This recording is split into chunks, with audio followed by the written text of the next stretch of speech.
You all set? So I have some incredible people, and this is a very exciting thing that we're doing, and it was fast. They've wanted to do it. I understand they've been here hundreds of times over the years trying to do it, and they're going to give you a little bit of history. Roger Penske, everybody knows, he's a legend in many different things, but certainly in racing. He's won the Indianapolis 500 20 times. On the 18th time, I said, he's been a friend of mine for a long time, but on the 18th time I said, I think I'm going to give him the Presidential Medal of Freedom because, you know, how do you do that? Japan, Germany, Roger, right? Everybody, they want to win the Indy 500. Right. They spend billions of dollars getting a car, and this guy wins it like every year. He won it so many times that he ended up buying the track. So now he owns a track, he owns a race. It's pretty good. Now he's won it, though. He won it 2 times since he got it. And it's a total of 20. And didn't you win the Daytona 500? Yes. How many times? 4 times. That's all? That's terrible. I can't believe it. Anyway, if you win it once, it's like great. The guy's amazing. He's a genius, and a real genius at cars and racing. And they are going to put up something that's really amazing. It's really having to do with our great 250th birthday, where we're having so many wonderful things. UFC is coming, as you know, in front of the White House with a building literally a stadium. We're going to have over 100,000 people. And this is going to have a lot of people. I won't even say how many people because I think it can set a record for racing. It's going to be very, very important. We're celebrating Greatness with American Motor Racing. That's going to be the name of the event. It's going to take place on August 21st through the 23rd. And it's going to be so exciting, and I love the racing. I don't have a lot of time to watch it, but I love the racing. And just before we start, I will say numbers came out this morning. They're phenomenal for the country. So we announced yesterday that for the first time in, I think, 28 years, America made more steel than Japan. Can you believe it? Japan's a big steel country. America made more steel than Japan. The numbers are record-setting numbers. Every one of our numbers are doing. We've never had anything like it. We have over $18 trillion coming into our country.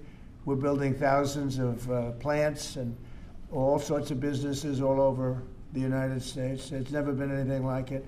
$18 trillion investment. So we have over $18 trillion being invested in the United States of America. The record was $3 trillion 10 years ago, not by us, by another country. And we're going to do 18, and I think the 18 is going to go higher. We're just looking at 11 months. The 12th month hasn't come in yet, but it's going to bring us over 18, maybe even hit 20. So you have 18 to $20 trillion coming in, and we've never had anything like it. We have a record we just set, as you know. The S&P 500 just set a new record, 7,000. Nobody thought that was possible in this quick a time. They thought maybe at the end of 4 years or 5 years or 6 years. But we did it in the first year. And we had 48 stock market highs, Roger. So Roger's a big beneficiary because he has a lot of stock. But anybody that has stock, including people with 401ks. So the economy has never been like this. It was just announced that crime is at an all-time low. Best numbers on crime in the recorded history of our country, and the lowest numbers of murders in the history of our country that we have. Recorded history. It goes back 125 years. That's not bad. And a lot of that is because of the fact that we have a closed border. We've taken out thousands and thousands of criminals and murderers and drug dealers and everything else. And we've either brought them back to their country, or in some cases we have to put them in our jails because we don't want to have them come back. And so we don't want to just bring them back to their country and then they maybe come back. Despite our border, they're pretty sneaky, pretty smart. So we're doing things that nobody's ever seen before. The country is really in great shape. We have a large armada, flotilla, you can call it whatever you want, heading toward Iran right now. Even larger than what we had in Venezuela. It's still in front of Venezuela. The Venezuelan situation, the leadership is doing a very good job. We're very happy, and we're getting along very, very well. And we're inviting countries of the world very shortly. They're going to be starting to take the oil. We're going to be heading that with the country, and it's worked out really well. We're now sending actually a larger number of ships to Iran, and hopefully we'll make a deal. If we do make a deal, that's good. If we don't make a deal, we'll see what happens. But this is going to be exciting. So I'm going to ask, and he really is a legend. He's a great man. I've known him for a tremendously long time. I refuse to say we were both young. Now we're both a little older. We refuse to say old, but we're a little older. But Roger Penske is the chairman, as you know, of Penske Corporation. He's got everything you can imagine, mostly, I think, to do with automotive. And I'd like to ask him to say a few words about the event, because this is going to be, they're putting everything behind it, and I think it's going to be really exciting. Roger, please. Well, thank you, Mr. President. This is a really amazing time for us as a company to support the 250th anniversary for the country. And there's no better way for us to bring automotive and speed into the D.C. area and to have the opportunity to be able to compete here with our IndyCars. As you know, we own the Indianapolis Motor Speedway, and we're taking that history of over 100 years and the speed and what's taken place there with the different manufacturers and bringing it here to this race will be amazing. Certainly the Freedom 250, when you think about it, it's just a byproduct of what the President has done during this year. And this will be an event, obviously, in August, which will make a huge difference. And we're excited, be areas for people to see. Most of the grounds will be free. So it's going to be an economic benefit to the area, to the city, and obviously, with our Fox partner, Eric Shanks, will be our media partner. And believe me, what they did for us at Indy this past year, they're going to take that and put it on steroids, really, and take it to the next level. So thank you, Mr. President, for allowing us to come into your city. That's so great, Roger. Thank you. Great man. Eric, I'd like to have you say a few words. He's done a fantastic job at Fox, and he's really excited about this, and I know they're going to lay it on the line. Eric, please. Sure. Well, thank you, Mr. President, for having us here today. Big shout out to Secretary Duffy. This project was kind of on life support until you stepped in recently and got us here today. Secretary Burgum, your team has been absolutely incredible. Explain how many times you came to Washington trying to do this. I think Bud came here 81 times. 81 meetings I had in Capitol Meeting Hill. with senators, meeting with people at the Capitol. And they all wanted it. Everybody wanted it, but they couldn't figure it out. It was crazy. 80 some odd times. That's pretty amazing. So go ahead, please. Right.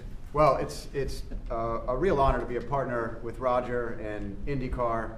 And at Fox Sports, we do the biggest events in sports. This year we have the FIFA World Cup that we'll be celebrating here as well. And then dovetailing right after that, to be able to celebrate America's birthday on Fox is an absolutely incredible honor. And everyone at Fox Sports can't wait to see exactly how this is going to unfold and bring it to life. So, Mr. President, thank you again for signing this today. And the big thing, it's August 21st through the 23rd, and I believe the race is on the 23rd, right? Yes. That's going to be incredible. They're going to have practice sessions. It's going to be just a very exciting period, I think, for Washington. If I could, I'd like to ask Sean Duffy, the Secretary of Transportation, who's terrific and doing a great job. Much more important than Sean is we have Rachel Campos Duffy here, and she's one of the greatest people I know and one of the greatest people on television, so most of you know her, but I don't think we'll have her speak about the race because she knows less about it than anybody up here. But she is fantastic. Sean, please. So the President gave us all a directive, which I'm grateful for. We're going to celebrate America's 250th birthday, and he asked all of us to think outside the box. How do we make this historic and cool, and let's all do this together? And he loves the country, he loves the birthday, and so we at DOT were working on this concept. We didn't know at the same time Penske was working on the same project too. And so we've come together, and Doug has been a wonderful partner. But to think 190 miles an hour down Pennsylvania Avenue, this is going to be wild. The last time we had a race in the capital city, Bud, was when? 1801, Thomas Jefferson with the horse race. A horse race in 1801, Mr. President. Now we're going to do a real race. That's so great. That's such a great. So listen, this doesn't happen. You know, we just don't come in and ask the president to sign. There's a lot of work that goes into this, as you can tell. Bud and my chief of staff Pete all had a lot of meetings on the Hill. We couldn't be more excited about this.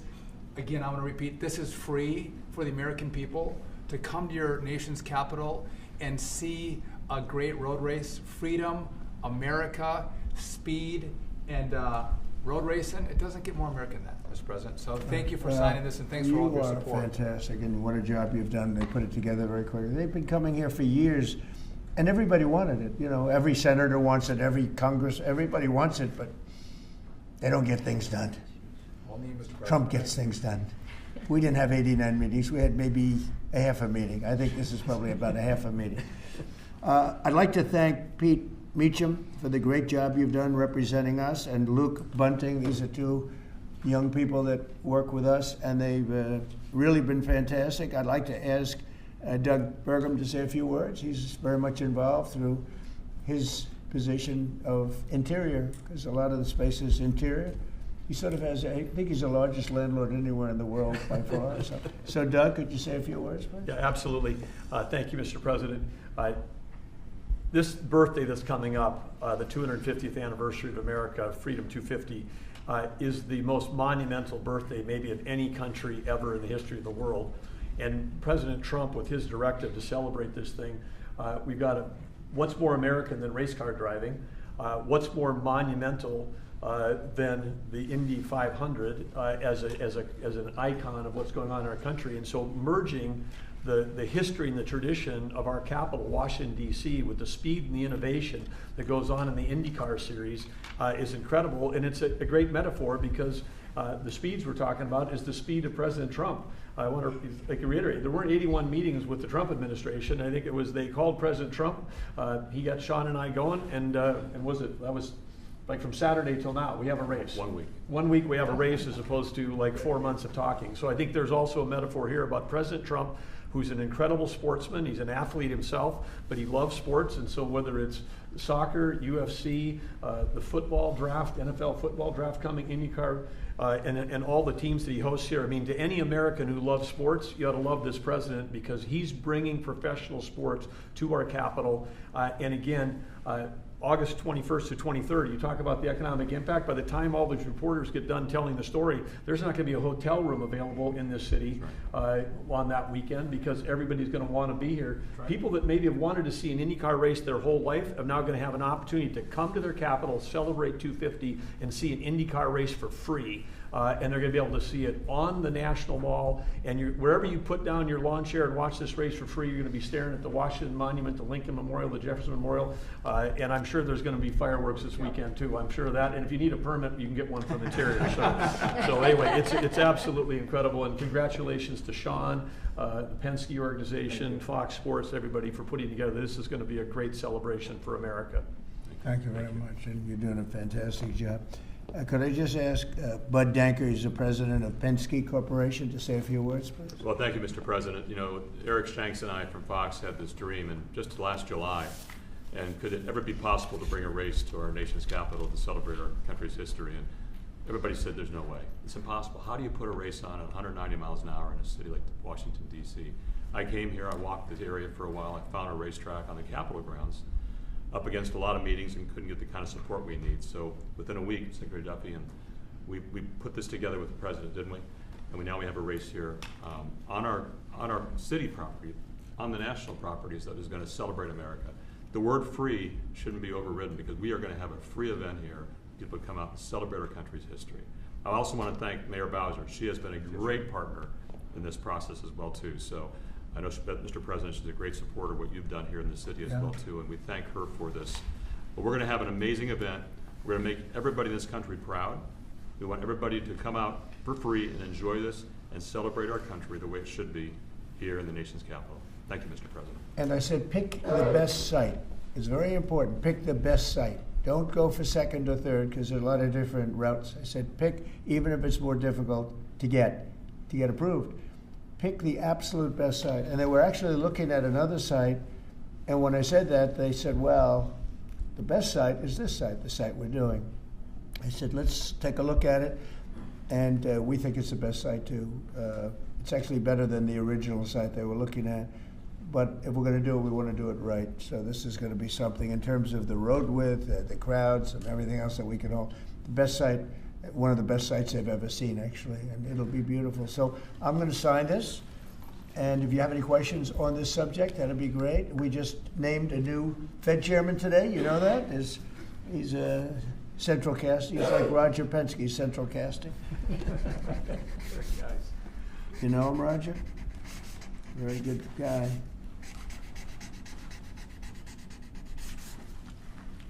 Roger, no auto pen. I didn't use an auto pen. Here, Roger, take that. I will. Thank you. Thank you. Oh, that's great.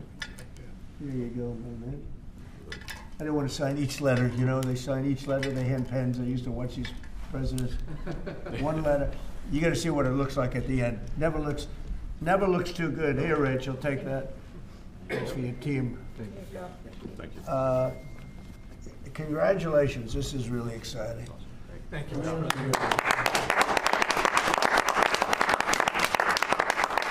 any questions about? On your Fed chair nominee, since you just brought it up, did Kevin Warsh commit to you that he will push to cut interest rates if he is confirmed? No, but we talk about it, and I've been following them, and I don't want to ask him that question. I think it's inappropriate, probably. It probably would be allowed, but I want to keep it nice and pure. But he certainly wants to cut rates. I've been watching him for a long time. Senator President, did you have any concerns about his hawkish history of pushing for rate hikes? He's going to want to do the same thing. I think that, yeah, I've had times when I think you've had to really have rate hikes too. But he's very smart, very good, strong, young, pretty young, and I think he's going to do a guy. I mean, he was the central casting guy that people wanted. Kevin was great. I tell you what, I met numerous people. Every one of them were fantastic, really fantastic. I wanted to keep Kevin here, and I thought that I called Kevin 1, Kevin 2, and we have. I said it's going to be a Kevin, but you know, Kevin really has been fantastic at the White House. You all know him. You know him very well, and so we have Kevin W. Are you concerned, Mr. President, about the confirmation hearings? We've heard No. Senator Tillis. No. You think with the DOJ investigation? This is in the whole country. I would say that this was the perfect candidate. This was not a surprise or anything. This was the man that's most qualified. Top student, best schools, everything was like perfect. The youngest person ever to serve on the Fed. Got the whole package. Looks don't mean anything, but he's got the look, right? Roger, looks don't mean anything, but if they have the look, it's okay. But he's got the whole package, and I think he's going to do a great job, and he loves the country. Mr. President, why are you Will you speak to Please, in the back, yes. Are you giving Iran any kind of deadline to make a deal before potentially taking Only military they action? know for sure. Have you communicated that to them Yeah, directly? I have. Do you have a timeline for when you're going to pull back potentially the federal presence there?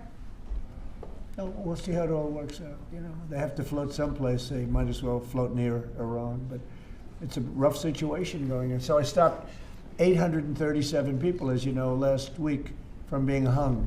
They were going to hang 830. It was all set, and I mean, I'm looking at the people behind me. They say, "What kind of racing's a lot nicer than that?" Right? They were going to hang 837 people, and I told them, if you do it, you're going to pay a price like nobody's ever paid before. And they pulled back. I appreciated that. But a lot of people are being killed, so we'll see what happens. I can say this: they do want to make a deal. Mr. President, about Virginia, actually. Virginia flipped the governorship, and now they're looking at 50 proposals to increase taxes. What do you think about that? Well, I think it's terrible. I think a lot of people will leave Virginia. I saw that. Look, Glenn was a friend of mine, Glenn Youngkin, and worked so hard on cutting taxes. This woman came in, and in one swoop, she raised everything up higher than it ever was. I don't understand it. I mean, people voted for Democrat, but she came in and she raised, and I'll work with her like I work with everyone else, but she came into Virginia, raised everything to a point like taxes that nobody ever even heard of before. And I don't understand, how do people get elected with this kind of philosophy? This is only in the very modern age. You know, I grew up and I've always heard politicians will cut taxes, everybody screaming we're going to cut taxes. I cut taxes.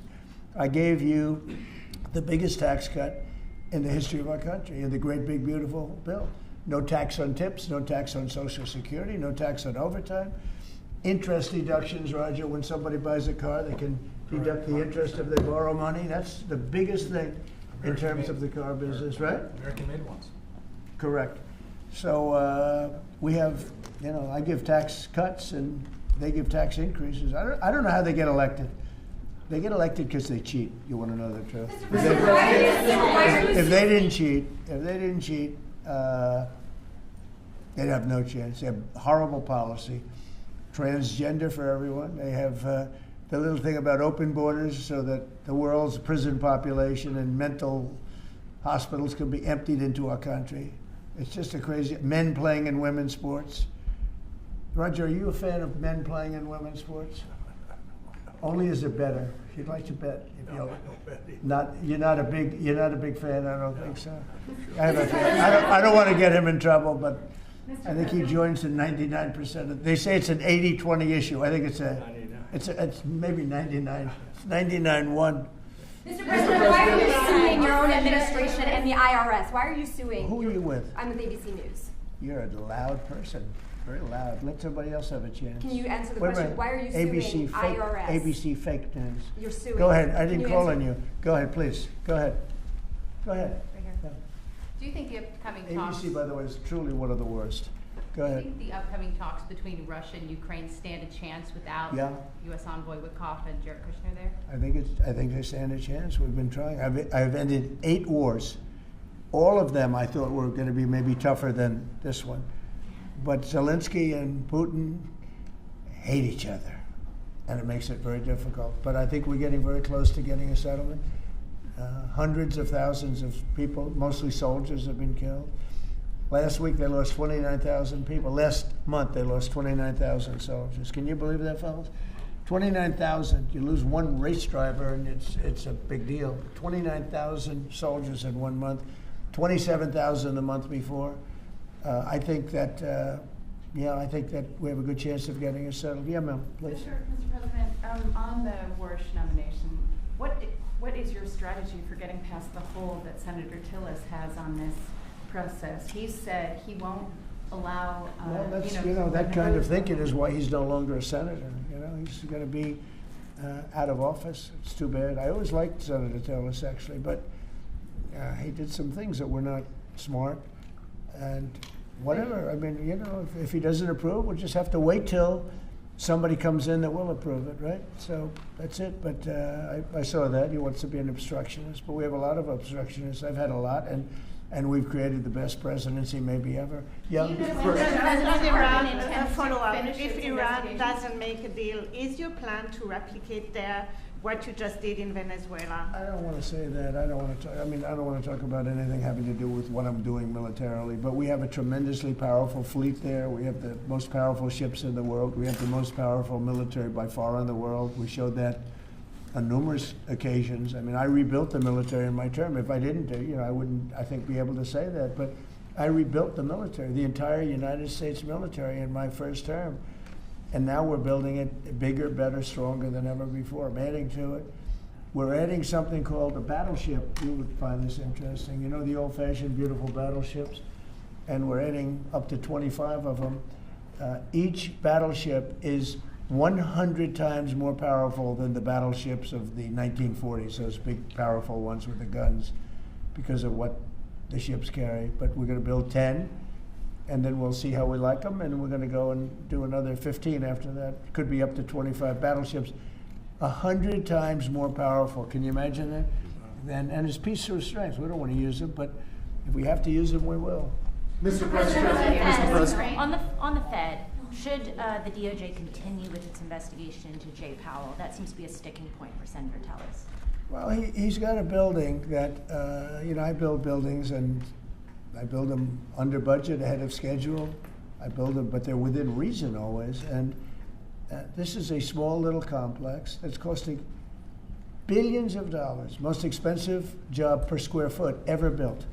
And it's a little complex, it's a little Fed complex. I built the hotel on Pennsylvania Avenue, and I built it for around $200 million, and it's bigger than that. They're spending many times that amount to do a renovation of a building. I've heard numbers as high as $4 billion. $4 billion to build a building. I could have renovated that building and fixed it up, made it beautiful for $25 million. They're going to spend close to $4 billion on it. So it's either gross incompetence or it's theft. Somebody's making money because you can't spend. It's more per square, and you have half a building there. You know, you have the structure, you have the exterior skin that they're not changing much. They're building a building and they're spending almost, I mean, I'm hearing numbers of between $3 and $4 billion. It's the most expensive structure ever built per square foot. So he's either incompetent or he or somebody is a crook. And we'll find out. Mr. President. Thank you, Mr. President. On Minneapolis, So, on Minneapolis, Governor Tim Walz recently likened the conflict on the ground to Fort Sumter, sort of imply that this is the beginning of a civil war. Do you agree with that characterization? Do you feel like there's a civil war brewing? The governor said that? Governor did. Well, does he know what Fort Sumter was, or do you think somebody wrote it out for him? No, this is, I was elected on law and order. I was elected on a strong border. We had a border that allowed 25 million people to come in. Many were murderers. They murdered people. We had 11,888 murderers. We had prisons, including Venezuela, but Venezuela opened its prisons. So did the Congo. The Congo in Africa opened its prisons. They dumped people into our country. Many countries did that. I would have done that if I were leading a country. I would have dumped the prisoners into our country. We had open borders. We had all these things. I was elected on law and order. I was elected on the economy. I was elected on a lot of reasons. Because when I took over, we inherited a mess. Prices were too high. Inflation was the highest it was in 48 years. I say ever, but the media always corrects me by saying it's only 48 years. I think 48 years almost sounds worse. But when I was elected to do a job. And one of the big things I was elected to do is law and order. We now have the lowest crime rate in the history of our country. We have the lowest murder rate in the history of our country. We have Washington, D.C., which was a dangerous place to walk, is now a totally safe city. You can walk with your husband or your wife. You can walk with your children right down the middle of the city. Nothing's going to happen. We did a great job. We had the National Guard. We have soldiers. We have people that nobody's going to mess with. And we've taken out. Remember, it's not just that. In Washington, we've removed over 2,000 criminals. And you know, if you look at the numbers, a very small percentage of your population, 2%, 3% of your population causes 90% of the crime. So when you move it's amazing how that works. But the criminals go over and over and over again. So 2 to 3% of your population can cause over 90% of your crime. So it's not that complex. We moved 2,000 people out of Washington. We brought them back to their countries where they came from. They came through open borders by Sleepy Joe Biden. And I will tell you, Washington is safe. If you look at New Orleans, as you know, we went there about 4 weeks ago. I was with the mayor of New Orleans last night. He was at the premiere, and she was at the premiere. She was great. I believe she's a Democrat. She came over. She thanked me so much. She said crime is down more than 50% in just a few weeks. And you couldn't even walk down the street in New Orleans. It's so bad. And now they let us in there, and she is thanking me so much, so profusely. She was great last night. I'd do that if I were a Democrat. I'd say call Trump in, let them do what they do. But we remove people, criminals, from the cities, and they become safe cities. If you look at Minnesota, Minneapolis, we have crime down there because we took out thousands of people, despite all the mess and everything else. But do these people really want to have rapists? Do they really want to have drug dealers and people from prisons and murderers? Do they really want to have them in the community? You know, it's really insurrectionists and agitators, and they're paid. And you can tell a lot of reasons. Number one, they're professionals, you know, with their mouth. But they're also, when you look at the signs are all professionally made. They have signs that are gorgeous. In fact, I want to get the sign because I need a lot of signs for different things, and I want to find out whoever does their signs, they do a beautiful job. You know, everybody has this beautiful sign with brand new wood. It's like leather panels. They have a leather handle on the bottom. These are not people these are people that are handed signs, and we know pretty much, we're getting very close to it, but we know pretty much who's funding this stuff. These are paid insurrectionists, paid troublemakers. But I was elected by a landslide. I won every swing state. I won the popular vote by a lot. I won everything. And I was elected by a landslide on law and order and on strong borders. We had a border that was so bad, so open, where 25 million people came in over a period of 4 years, and now nobody comes in. Nobody even tries to come in. And I can only say, I think we'll say it very plainly, elections have consequences. The people want law and order. And we have a silent majority. You know, we have a silent majority of people. They don't go and riot and everything else, but they like what we're doing. They like having a safe city. I get calls every single day. Every person I see working in the White House, people I don't know, many people work here, and they say, I'd like to thank you, sir. Why? You've made Washington so great. We walk to work. They walk to work. You people know it very well. You walk to work now. You used to take an Uber or a taxi or something, and you even felt like in danger there. Every person in this building, I mean, virtually every time I see somebody, they thank me. Because a year and a half ago, they lived in hell, and now they can walk to work, and they're totally safe. Nothing's going to happen. And if anything did happen, the person that did it would be living in hell for a long period of time. Thank you very much, everybody. Thank you very much.